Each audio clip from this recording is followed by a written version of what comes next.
Okay, it's 8 a.m. I will call the meeting of the Madison Metropolitan Sewerage District Commission to order for the 16th of December, 2021. Welcome to all of our guests. Janelle, would you like to go through the virtual meeting guidance? Certainly. Good morning, commissioners, members of the public and staff. To help us have a smooth meeting, I'm going to review just a few decorum rules for all. Number one, please ensure your mic is muted unless you're speaking. Excuse me.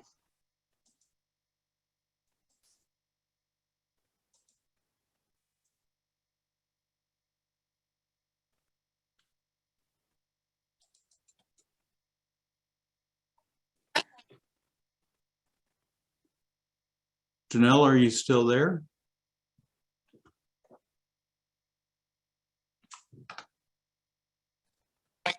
Please excuse me. On my side, I have a little bit of an echo going on. Please state your name before speaking. In general, please have your cameras on if possible. And as a reminder, the public chat has been disabled for this meeting, but you can still send messages through the chat function. Let's have a great meeting, everyone. Okay, thank you, Janelle. Michael, do you have any announcements? No, excuse me, no announcements this morning. Okay, then we have a proclamation honoring Brenson Jackson's 28 years of service. He started with the district back in 1993. Michael, did you have any words you wanted to say to congratulate Brenson on his tenure? I do. I'd like to read the proclamation, and then I have a few thoughts about BJ. Whereas Brenson Jackson, BJ, has ably served the district for 28 years, joining in 1993. He has served as a custodian for the length of his tenure, progressing and ending his career as a senior custodian. Whereas BJ's contributions are numerous, he has mentored other staff new to the custodial department and others whose prime responsibility is not custodial. He has overseen the supply room to include ordering and organizing, and has adapted to green cleaning program. And he's also, we've all benefited from the safe, clean, and healthy workplace that he has provided to us. And he has served the mission of protecting public health and the environment with his dedication to his work. Now, therefore, be it resolved that with sincere gratitude for his 28 years of service, we wish him the best in what the future may bring. First off, I'd like to say to BJ, congratulations. 28 years working with the same employer is commendable and becoming rarer. This is an accomplishment I know BJ holds with pride. Another fact is that BJ was the first dedicated custodian hired by the district, and I know he's also very proud of that. When I think about the years working with BJ, one of the things that stands out the most is his dependability. He knows his job and his responsibilities, where to go and what to do, and he's very independent and required very little direction. And he did this with passion every day. And just illustrative of this, I remember one day coming into work, and I was in the locker room, and I was getting dressed for work, and the locker room felt brighter, but I couldn't really put my finger on it. BJ was working on the same floor and came in to tell me how he cleaned the grout on the tiles to the shower. And this is a large shower for multiple people, and that he replaced the shower curtains. And you could just see the excitement in his eyes and a feeling of accomplishment. And this is just such a good example of the phrase that we use as it's work worth doing. He also wasn't afraid to speak his mind, and I could always count on BJ to initiate dialogue when I joined the facilities maintenance team meetings. He would always start the meeting by asking the questions that was on everyone else's mind. And many times they were tough questions, and it always broke the ice. And he would share his concerns openly with me and what he thought was also going right. And I really love that about him. His courage instilled openness and reinforced that it is okay to speak up. Like the proclamation says, he's very passionate about his job, and he takes his responsibility of ensuring all district staff have a safe, clean, and aesthetically pleasing workplace to heart. And so he always said he loved his job. So anyway, BJ, congratulations again. And I really hope that you enjoy all that lies ahead for you. Okay, well, congratulations to BJ, and hope he enjoys his retirement. Sure he will. Okay, let's see. Do we have any appearances by the public? Ezra was waving his hand, and congratulations to BJ, I think. Okay, so that will move us to the consent calendar, where we have several items. We have the approval of the minutes from the 24th of November, the approval of the cash statement operating fund, the cash statement capital projects, some sanitary sewer extensions, the proposal to award a contract for annual Oracle software licenses renewals with option for 2 additional years, a transaction amount for the West Blower Inlet Guide Vein repair, transaction amount for the purchase of chemicals, materials, water, power, and natural gas for next year, and approval of amended low dissolved oxygen research agreement with UW-Madison, and authorization of 2022 transaction amount. And then finally, authorization of increased total project costs for the Nine Springs Operations Building first floor remodel. And do we have any questions on any of those items before we move to get a motion to approve the consent calendar?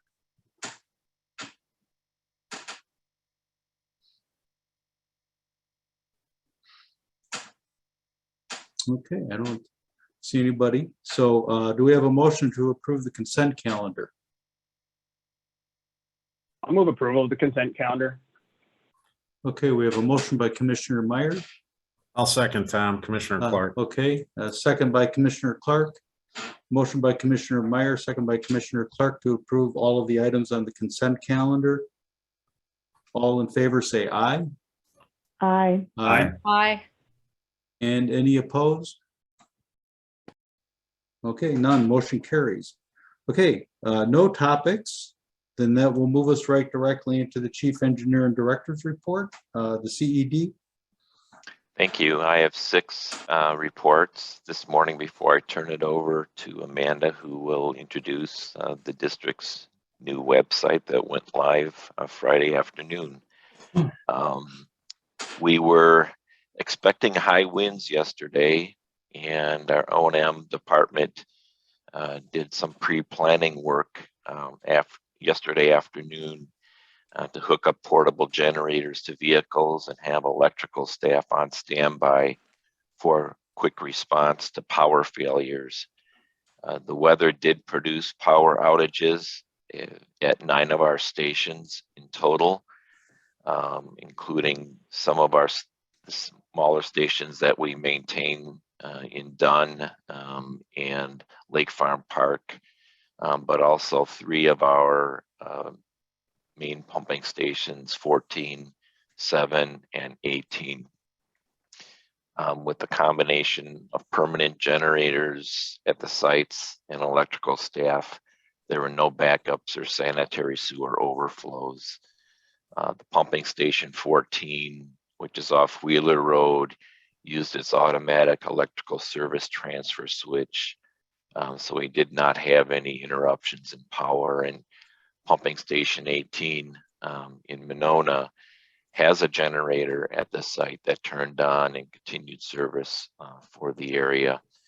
And then pumping station 7 used its second electrical service feed when it lost its power to its primary feed.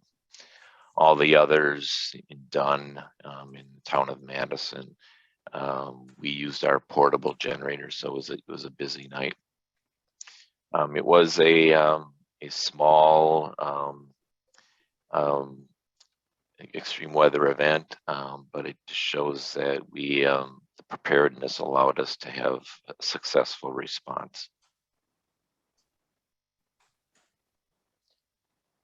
I'm also, my second item is we received an award from the National Association of Clean Water Agencies, and congratulations goes to Amanda Wegner and her team because we won the 2022 NACWA National Environmental Achievement Award in the category of public information and education for our PFAS communications work. This award honors outstanding contributions to environmental protection and clean water communities. And for this award, it was focused on efforts to engage the public on the effects of wastewater treatment and pollution control on the environment.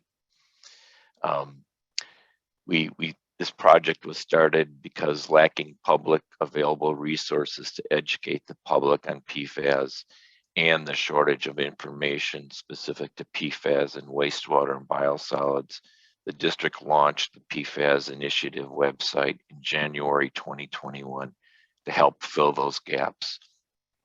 The website provides information on PFAS with a specific focus on the district's industry-leading work and communications about the district and the wastewater cycle in relation to PFAS. The site also includes full versions of all our reports, relevant press releases, and blog posts.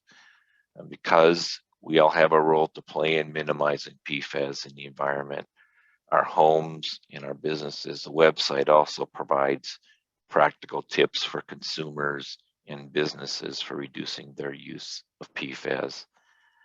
We also generated a series of fact sheets focusing on PFAS and biosolids, as well as an envelope stuffer handout that directs individuals to the website for more information.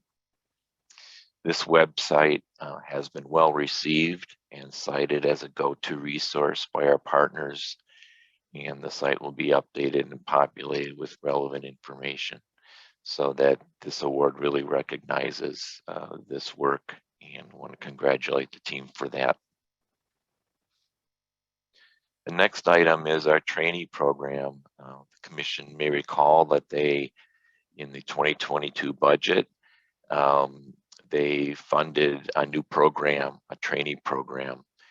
And this week we officially launched our new trainee program. And this program, just to remind you, funds 3 positions that are full-time pay and benefit positions. And it provides opportunities for people in our community who may have never thought about a career in water. With a good attitude and work ethic, we will help incumbents through a 2-year program to build their knowledge and skills so they are ready to serve the community when vacancies become available. And not only does this program provide opportunities for those without experience, but we are building our future workforce in our industry, which is becoming more competitive for good talent. Yesterday, we held an open house, and the open house was a great event. We had 19 people attend, including 15 students and staff from Operation Fresh Start, and 4 from the Latino Academy of Workforce Development. Everyone received a tour, and Mike Lipsky provided a presentation about the trainee positions, what the district has to offer as an employer, and how to apply. Also, anyone who attended would have the ability to apply for the position. I want to congratulate Mike Lipsky and Eric Dundee for developing this program, and they deserve credit for launching this and putting this program together. And also thanks to the communications team who helped plan the event. Several employees also helped with sign-in, gave tours, and were available to answer questions and actually conduct the tours. My 4th item is on cybersecurity, and Lori Dunn sent out information to all of our users, all of our employees last week on our achievement with organizational risk achievement. And we are making progress on our cybersecurity training, which involves a suite of monthly training videos. The commission received a small sampling of the training offerings with the series Inside Man, but there are a variety of other articles and videos that that most employees look at, well, all employees review every month. When we started our program in February of this year, we were at a 48% risk for a cybersecurity incident. And as of this week, we are at risk of around 32%. This is a significant improvement, and it reflects the increased cybersecurity knowledge and good practices used by the commission and district staff. Our fish-prone risk and fish, PHISH, also improved, and I know commissioners also received some phishing tests and took appropriate action. When we launched our baseline first fish test in March of this year, we had 43% fish prone score. This means 43% of our staff clicked on a phishing link. This was above what would typically be expected for an organization of our size, and subsequent fish scores improved dramatically and ranged from 0 to 16%. So our fish prone score is now better than what we could expect for organizations of our size. So it just shows you how our training can really help. Service charges, next step. A few meetings ago, Ben Narad presented to you our plan for moving forward with a review of our service charges. And utilities regularly review their service charges program and rate designs. And the district is due for such a review. We also shared with you that we thought there was a quick win by making a small technical adjustment for our 2023 rates. We shared that with you. We will start this work and also share with our owner communities at their March 23rd meeting where we are from the district's perspective, and have a conversation with our owner communities about service charges. We also want their feedback on other considerations to keep in mind. With this information in hand, we will set the course for proceeding with the work to best meet our mutual interests on service charges and rates. I want to let you know that we've decided at the staff level to not proceed with the 2023 quick win for making adjustments to the rate methodology. It was clear after consulting with you at the last meeting that there is a lot more groundwork that needs to be done to get everyone comfortable. So it no longer felt like a quick win to us, and it just seemed to confuse the issues with the bigger issue of looking at the rate review.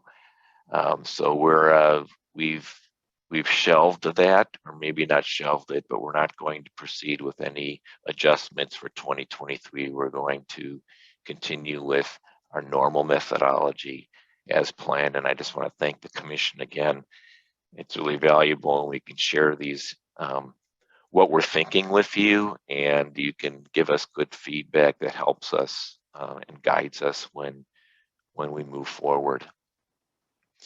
My last item here before I turn it over to Amanda is we have locked in our strategic sessions for commission meetings for 2022. And our intent is for these meetings to be in person, but obviously, depending how things are going with the pandemic, that will dictate. If these meetings are virtual, we will utilize group collaborative processes, and technology is advancing in this area, which allows this to be done effectively. So either way, we'll have collaborative sessions on these 4 dates that you can see here.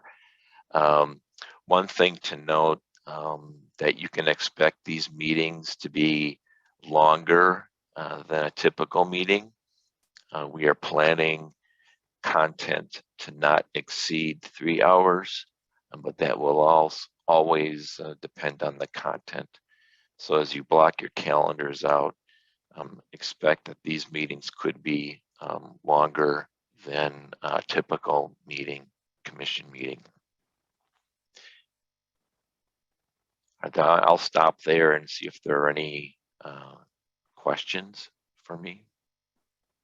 Okay, first of all, thank you to Amanda for the award, and then the others that participated in the training or for the underserved communities. Grant, do you have a comment or question?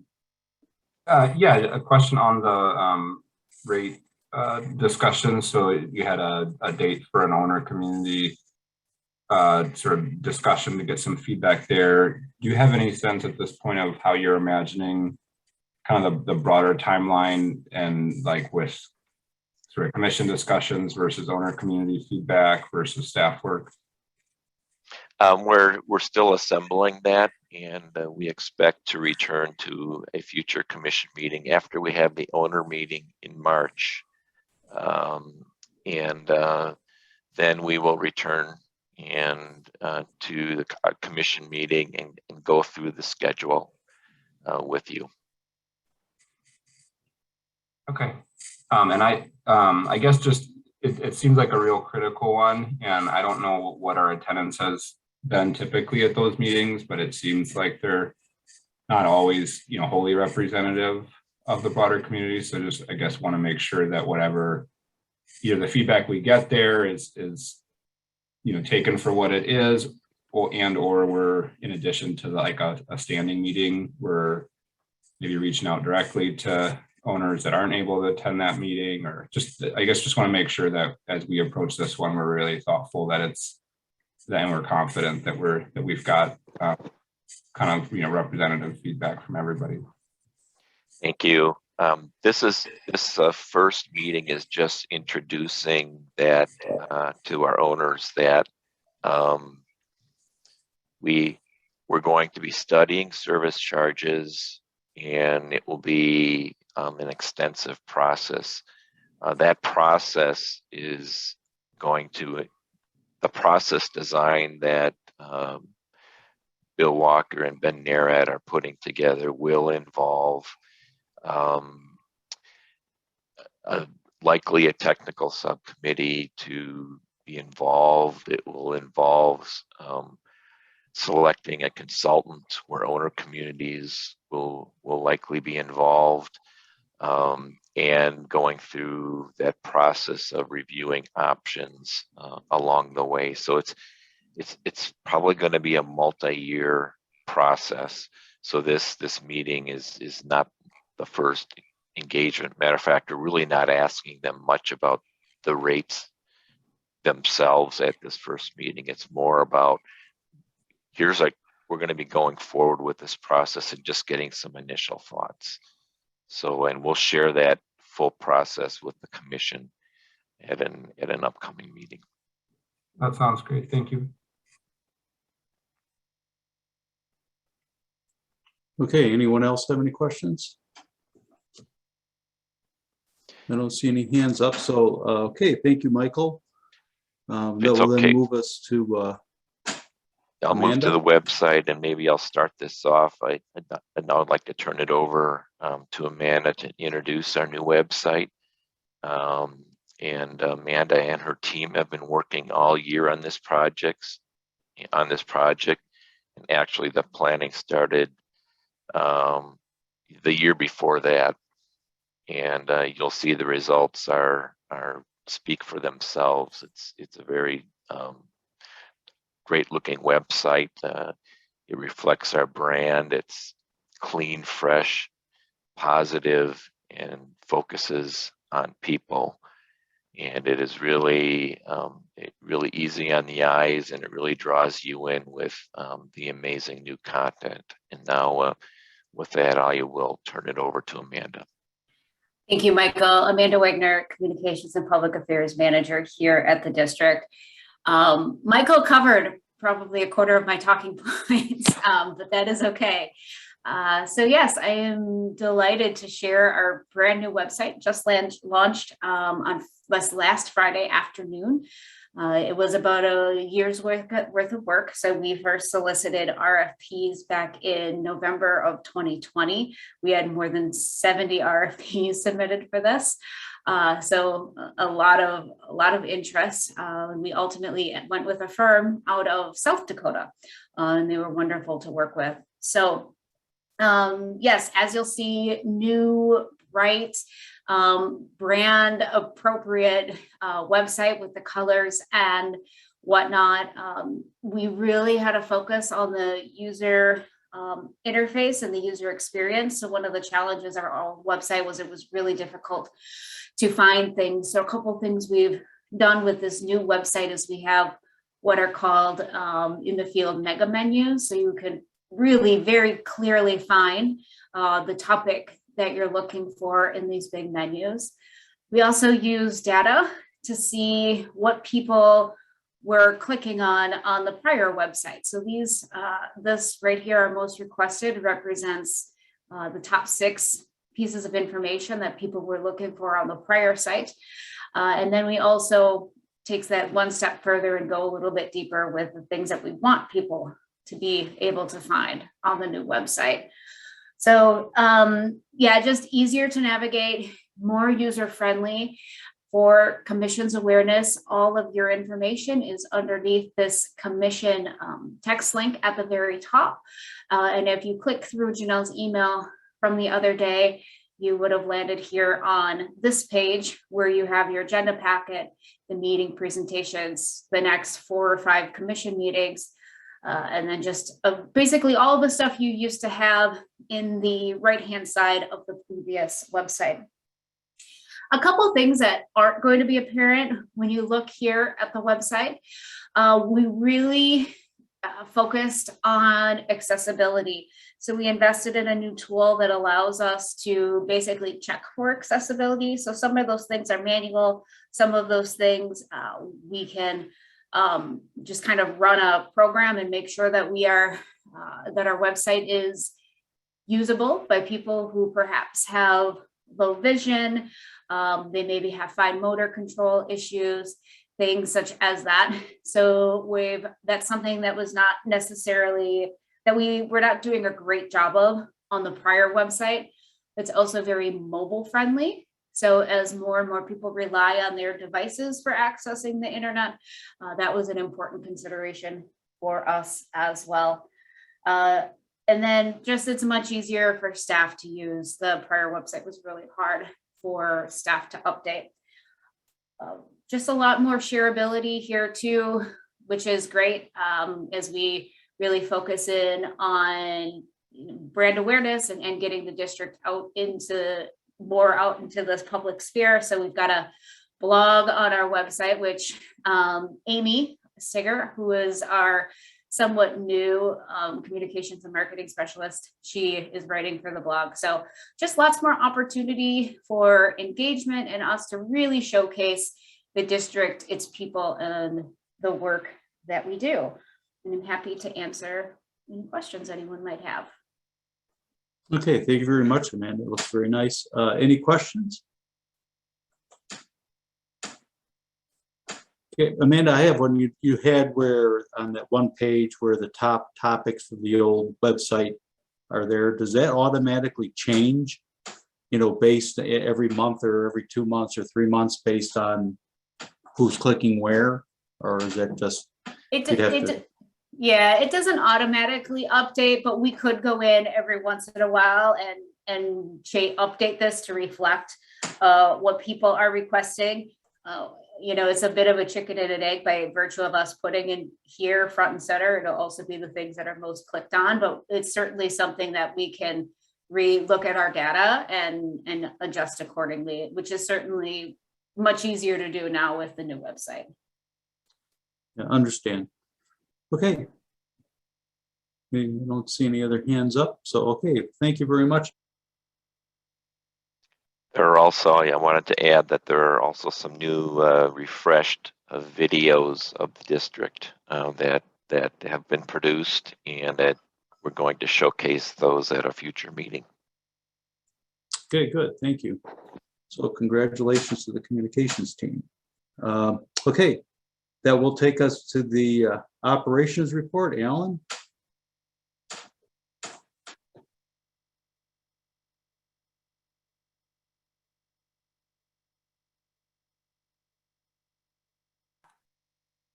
Yeah, sorry about that. Can you hear me? Yes, I can We hear can. you, Alan. Okay. All right. Be bringing up here. Oh, yeah.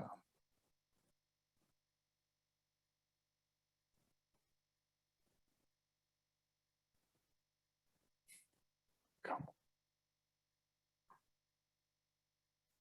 All right. You have the operations report up? Looks like you do. So good morning. My name's Alan Grooms. I'm operations manager here at the district, and I'll be Alan, presenting. it's actually not showing. It's not.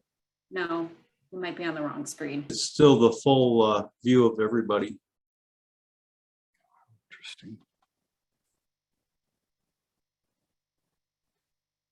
Okay.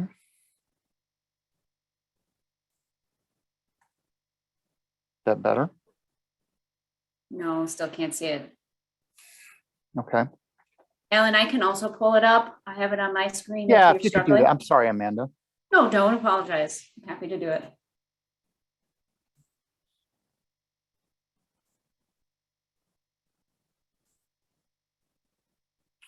All right. So I'll be presenting the November November performance metrics. If you want to go ahead and advance the slide, Amanda. Okay. Okay. Looking at plant performance for November, we had, as you can see, good performance, well below our effluent limits in most categories. CBD 5 particularly was, just above the normal for this time of year, but well below the 16 milligram per liter average that were permitted at this time of year. Chloride, we've been talking about that. That's on the high end of our normal figure, but it's also it's a dilution factor. So because our flows are low, that figure tends to come up. Mass wise, we're actually running below normal. So being this is a concentration limit, that's what's going on there. I'm going to touch just briefly here on ammonia. You'll see we're at 0.08, which is, barely, I won't call it at the non-detect range, but it's really at the lowest range that you really see as far as effective testing from the district. So we're seeing full and complete treatment on ammonia, and off the cuff, that sounds really good, but I'm going to touch on a little bit of unintended consequences. So as we're doing well on that, we've had higher nitrogen loadings coming to the plant, as you see in the packet. That full treatment of ammonia to ammonia and then treating that ammonia and taking that down means that we're putting out, we're blowing away our limit on ammonia, but we have that ammonia then converts to nitrate. And that nitrate is not something that's in our permit, but the higher levels of nitrogen coming in and that full conversion means our nitrate numbers going out are actually on the high side. They're not shown here, but we typically run at about the 20 range. And so those are gonna be on the highest side.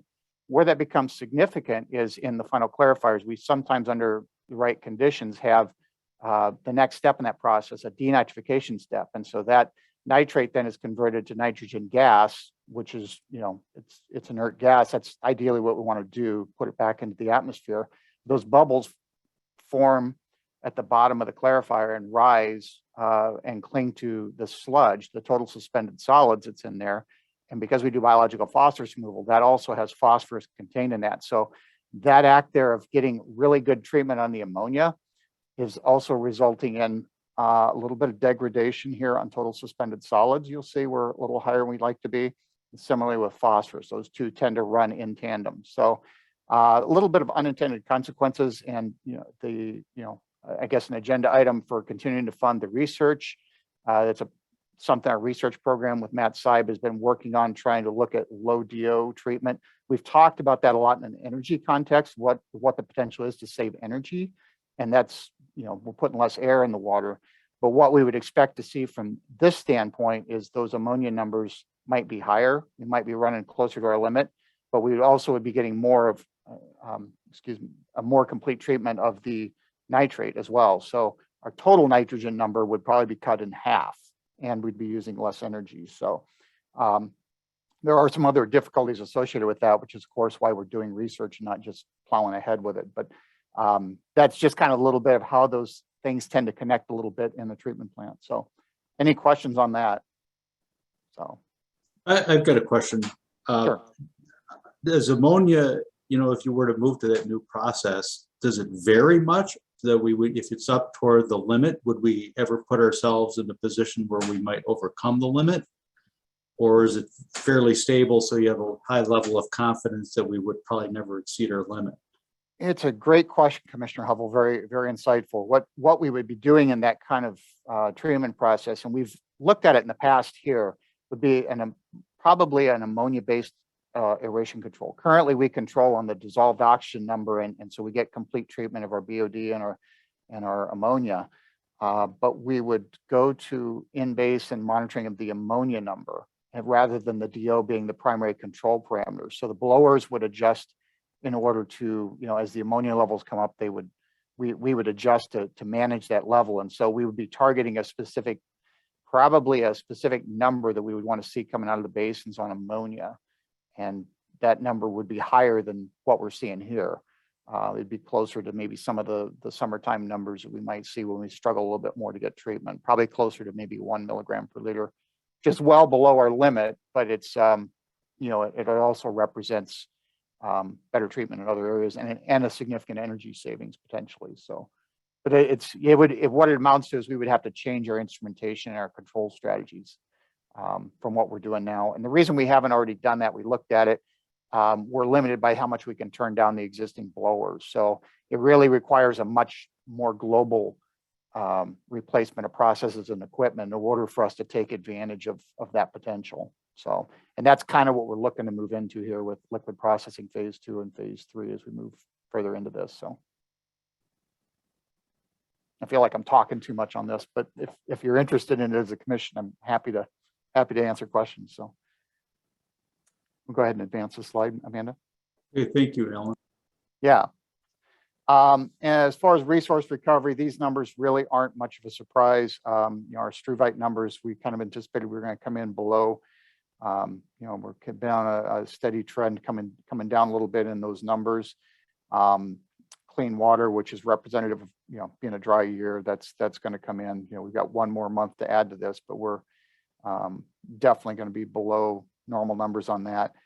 Biogas, reused effluent, we're going to come in right about where we would project to be. MetroGrow, which is how much Class B biosolid we're sending to the storage tanks. We're at a high. We've sent more to those tanks for a variety of reasons. Some of that's maintenance related. And the other big part of that is that we haven't made very little Class A cake, which is the other possible outlet for those biosolids. So any questions on the resource recovery slide? Okay, with that, if we can go ahead and advance. We're going to touch base just quickly on the 2021 MetroGo hauling season while we're in here. We had I would call it a wildly successful hauling season. So I'm going to try and do my best to talk on behalf of the MetroGo team, but they've had their first haul out April 1st, and they just finished up in December 6th, which is usually late. Usually we don't haul after Thanksgiving, but the weather was so good this year. They continued to, and they still had fields looking for fertilizers. So that was, we continued to go out to December 6th when things started to maybe become more of a freezing problem in the field. So they hauled out over 39 million gallons out to the fields. They go out mainly to, Dane and Columbia Green and Rock counties. They try to stay within a 30-mile radius of the plant, but that can take them south of Evansville or north of Highway 60. Kind of got on the screen here, kind of showing just a typical setup in a field with the tanker truck, which you see coming in and out of the plant from our loading. They haul to the field. This is, I believe, along Highway 19.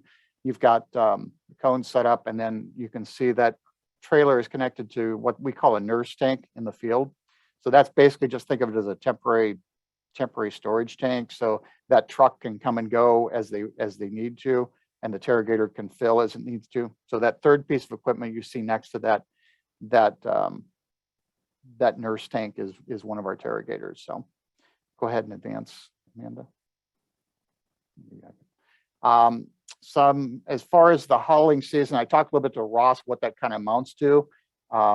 How, what's a typical day look like for that? Ross Holfelder is the manager for the MetroGrow program, or the supervisor there. And so he said basically it's like sometimes they'll preload the trucks in the morning depending on the forecast. So typical day they may get a start. They typically will start loading at 6 a.m. and they'll go as late as 6:30 p.m. 6:30 p.m. truck arrives, they go ahead and load at 6:31. They generally move to park it unless they think they can wrap a field up for that night. And as he points out, that's already a fairly long day, but once that truck at 6:30 p.m. is loaded and headed to the field, it's about another 90 minutes before everybody's closed down and heading home. So those that have had contact with, most of us here have had at least passing exposure to ag life. That's maybe a typical day, but those are long days. So I asked him a little bit about setting records and that sort of thing. He said they'll bring in, whatever they want to eat. They kind of come around with it. Their stops are basically to use quick stop for the restroom and to load and unload. So that's pretty much it. He had indicated that also, with this year with labor shortages, they had a number of times when they had to pitch in. Some of the MetroGo crew, the contractors couldn't get staff, so they were sometimes running trucks or Terrigators in order to keep things moving. So next slide, please. And just from left to right here, we've got the crew here. Ross is here on the ladder to the Terrigator. So they did set a single day haul record this year of 992,800 gallons. That broke the previous record by one truck. I asked Ross whether they intended to do that, and he said no, his goal is actually 1 million gallon day, but it just turned out it was just by chance they happened to break it. So but we had exceptional hauling weather this year, and right now Michael will probably laugh because I'm usually pretty maybe hedge my bets a little bit on something like this, but we're certainly good until late June of 2022 for storage as of right now. Actually, right now we're looking at end of June as of today, but a lot of things can change. So with that, I don't know if anyone, any questions, or I just, shout out to the MetroGo crew. They did a great job this year getting this tanks cleaned out and keeping it going. So.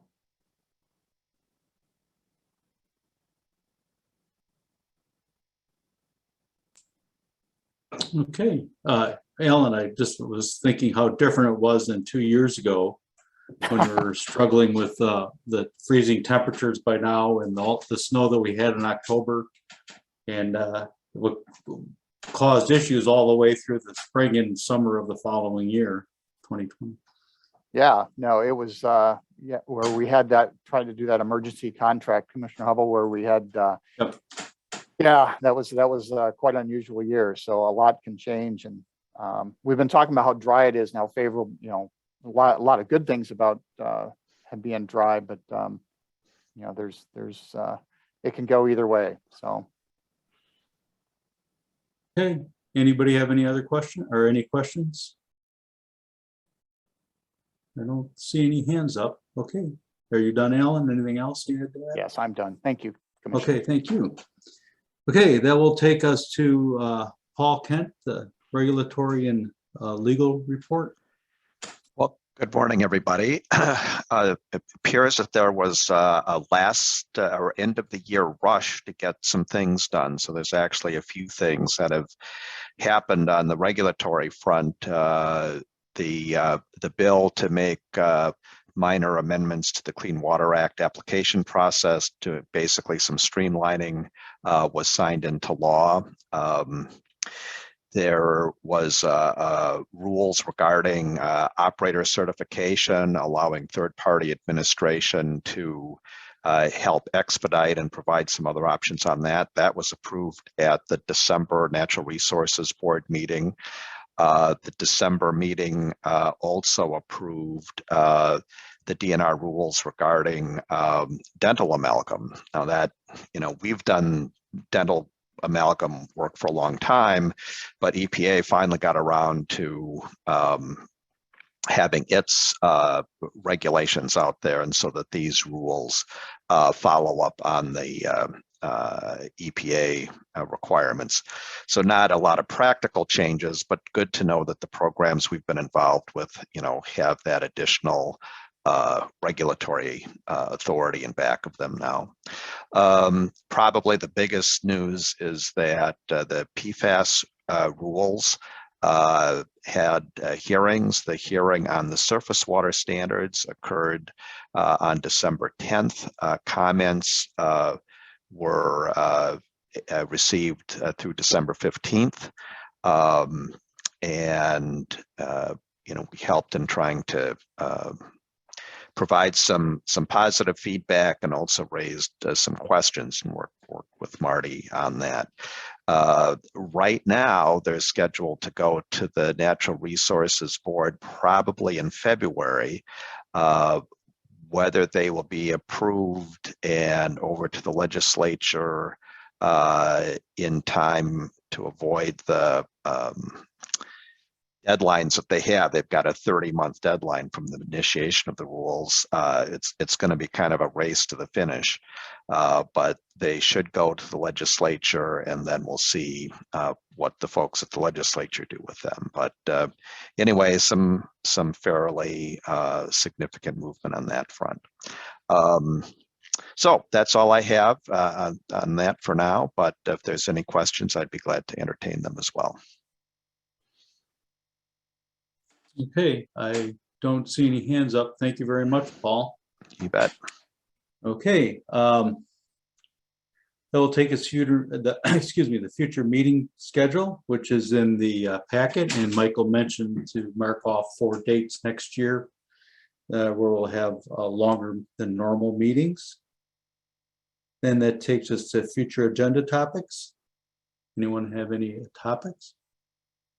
Okay, other business.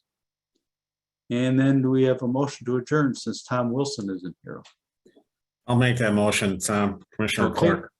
Can Commissioner Clark filling in for Tom on the motion to adjourn? Do we have a second? This is Commissioner Buckland. I'll second. Okay, so we have Commissioner Clark, second by Commissioner Bookin to adjourn. All those in favor say aye. Aye. Aye. Aye. And opposed? None. Motion carries. Everybody have a good holidays. Happy holidays, everyone. Happy holidays. Happy Thank holidays. you. Happy holidays. Take care, everyone.